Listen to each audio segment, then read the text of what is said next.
All right. So there used to be a book back way back in the day called Nobody Listens to Andrew. All right. Do we have the cover of that book? I actually found it online. They had the jacket of the book. And the story was that Andrew goes around telling, there it is, nobody listens to Andrew. Andrew goes around telling people there's a bear in his bed and nobody listens to him, but there actually is. So months ago, when they were fighting over the Trump care thing, the Obamacare thing, the conservatives were standing in Trump's way. And I kept saying, pass the bill. It stinks. It's a crap sandwich. Eat the crap sandwich. I wrote an article called Eat the Crap Sandwich, and everybody was angry at me, was writing in, no, our principles, and this and that. And my point then was that Trump is an unreliable operator if you are a conservative. Trump has no ideology. He wants to win. He wants to get stuff done. He wants to be loved. He wants to do all this stuff. You know what a dead metaphor is? A metaphor is a metaphor you use so often you don't even think about it anymore. Like the leg of a chair is a dead metaphor because it's actually not a leg.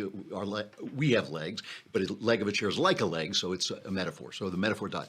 We often say bull in a china shop, and we don't think about that anymore. But think about that image for a minute. A bull goes into a china shop, just running around, crashing things. Because Trump has no ideology, because he is governed mostly by self-considerations, but also the consideration that can be helpful, that he wants to get things done, you got to ride the bull. If you ride the bull, you're not going to get what you want, but some of the stuff you break in the china shop will be stuff you want broken. And the Republicans fell off the bull. They fell off the bull when they didn't give Trump a win on Obamacare. And they said, oh, well, we want this, we want that. They didn't understand. See, this is the way that some right-wing talk radio turns us into children, all right? It turns us into children. Like, we lost the election when Trump won the primary. If you are a philosophical conservative, a small government, cut the debt, reform entitlement conservative, let me be free, give me my freedom, get out of my way conservative. We lost the election when Trump won the primary. Now, is Trump better than Hillary? 1,000 times better than Hillary. But it's possible that, and would anybody else have won? I don't think so. It is entirely possible that Trump is the very best thing that we could have gotten and not that great. Those two things are not in conflict with one another. That's the tragic view of life. That's the tragic fact of life. And when guys go on the radio and they pound their hands with their fists and they tell you, no, you can't compromise, you got to get what you want.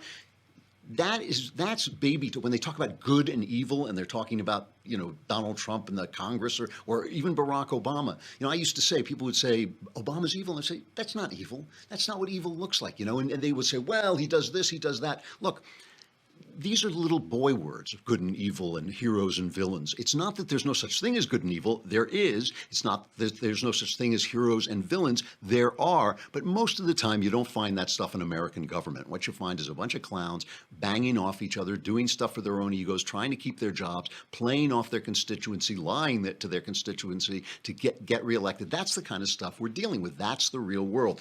Donald Trump is what he is. He is not Ted Cruz, and Ted Cruz wouldn't have won. He wouldn't have won the election. So Donald Trump may be the best thing we could have gotten, way better than Hillary, no question, and still not that good. So what do? You play the cards you're dealt. That's what grown-ups do. They play the cards they're dealt. And the conservative caucus did not do that when they let Obamacare fly. So what did Trump do? Trump invited, what Chuck and Nancy, I guess we now call them. Now he's calling them Chuck and Nancy. They came in, and he gave away the store a little bit. He said to them he's going to extend. He attached the debt ceiling to Hurricane Harvey relief and said we will just extend the debt ceiling for 3 months. Now, why is that? Why does that drive the conservatives crazy? Because it means the Democrats have a stranglehold on the debate.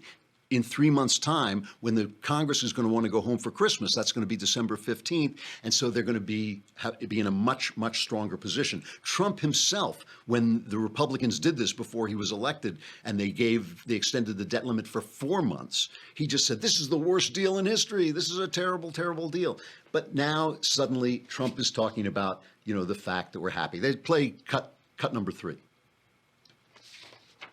Prior to leaving the White House, I had a great bipartisan meeting with Democrat and Republican leaders in Congress and I'm committed to working with both parties to deliver for our wonderful, wonderful citizens. It's about time. We had a great meeting with Chuck Schumer, Nancy Pelosi, and the whole Republican leadership group. And I'll tell you what, we walked out of there, Mitch and Paul and everybody, Kevin, and we walked out and everybody was happy. Not too happy, because you can never be too happy, but they were happy enough.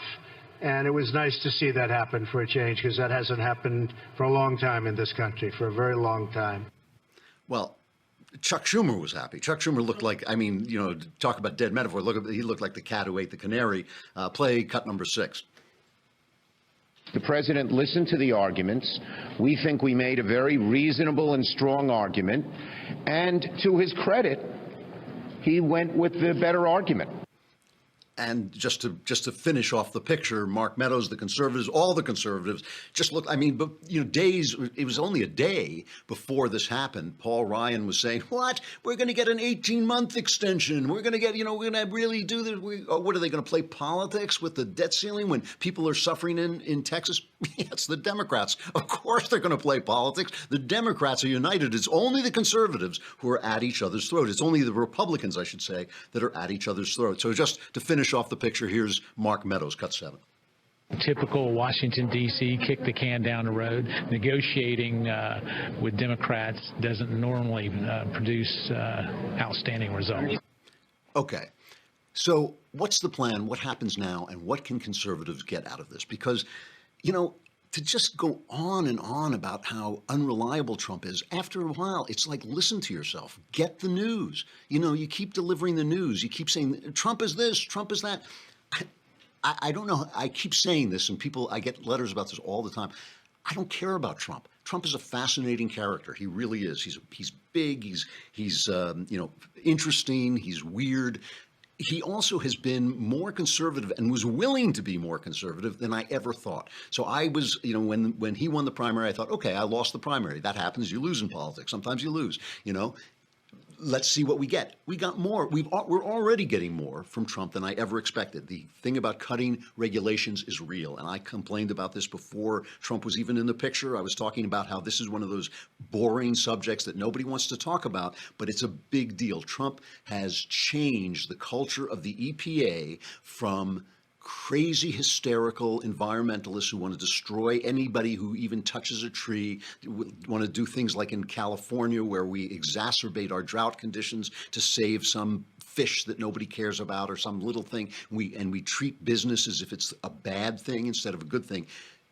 Under Trump, the EPA is paring back regulations. Old EPA warriors are weeping and quitting, and it will allow for growth. It'll allow for more business growth, and we can still take care of the environment. So he's really done some good things. The Gorsuch thing was good. And you know, there are all these guys, you know, we're going to have Victor Davis Hanson on later on, and he is one of the sane voices. I love the people at National Review, but all they do is they keep complaining. And they keep saying, oh, you know, you keep saying he's better than Hillary. How long are you going to say that? It's true. He is better than Hillary. He's just not that good. I mean, I don't understand why, once you've defined the situation, once you understand what you're dealing with, stop complaining and play the cards you're dealt to get what we want. What do we want? We want freedom. We want less regulation. We want less government craziness. We want people to stop telling us who can use the bathrooms in our local school. We want the government dialed back out of our life. And we want the economy to do what an American economy does when people are left alone, take off. And that is what Trump is thinking about. So Trump is looking now. And by the way, you know, now he's signaling that there's going to be a DACA regulation. Basically, all that immigration reform and Coulter must be on the ceiling at this point, because it's going to be all the immigration reform that Obama couldn't get through is going to get through under Trump, because he's going to start making deals with Democrats because the conservatives stood on their sacred principles and didn't deal with the situation that was right in front of them. They didn't call Trump for what he was and deal with him as what he is. So what's Trump thinking about?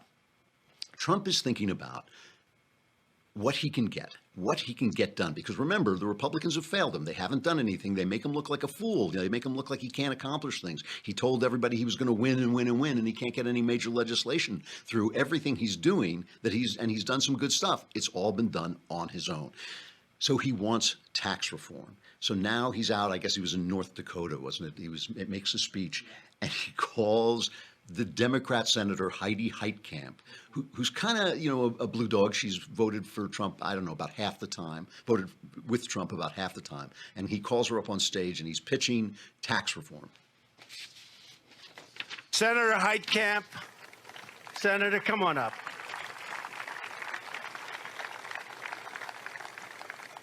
And I have to say, you are all in favor of tax cuts, aren't you? Absolutely. Absolutely. Come on up, Senator. These are great people. They work hard. They're for you 100%. And we just want their support because we need support. You see that with what's happening in Congress. Nobody can get anything through Congress. We need support. So thank you, Senator Heitkamp. Everyone's saying, what's she doing up here? But I'll tell you what, good woman, and I think we'll have your support. I hope we'll have your support. And thank you very much, Senator. Thank you for coming up. Senators, thank you. Thank you. So now he's talking, this is a guy who attacks Mitch McConnell, attacks Paul Ryan, but then he's saying the Democrat senator who votes with him 50% of the time, he attacks Flake because Flake attacked him, so he fights back. But he's giving props to the Democrat senator because she might vote with him on tax reform. We don't even know yet really what tax reform looks like. But let's just talk for a second, because I really want to get to Victor Davis Hanson. Let's just talk for a second about what we as conservatives can get. What we can get is if he cuts taxes and dials back the corporate tax, all this money that stayed out of the country because they didn't trust Obama, because they were afraid of the regulations, they were afraid of his anti-business stances, all that money comes pouring back in. That's what he's counting on, and the economy takes off. Why is that good? Because Trump is still a Republican. And if things go well, there will be this happiness gas of a good economy going in, and that means real Republicans. We can start to weed out some of the rhino Republicans that we don't like, and we have a shot at maybe getting Mike Pence in there after Donald Trump. So that would be a good thing. But, it's going to be, you're going to be gritting your teeth a lot because there's going to be a lot of deals with Democrats unless the Republicans can get their act together and start coming around and giving Trump the wins that he wants. He doesn't care about ideology and he doesn't care about policy. He just wants to win and be loved and be a successful president. They got to play the cards they're dealt.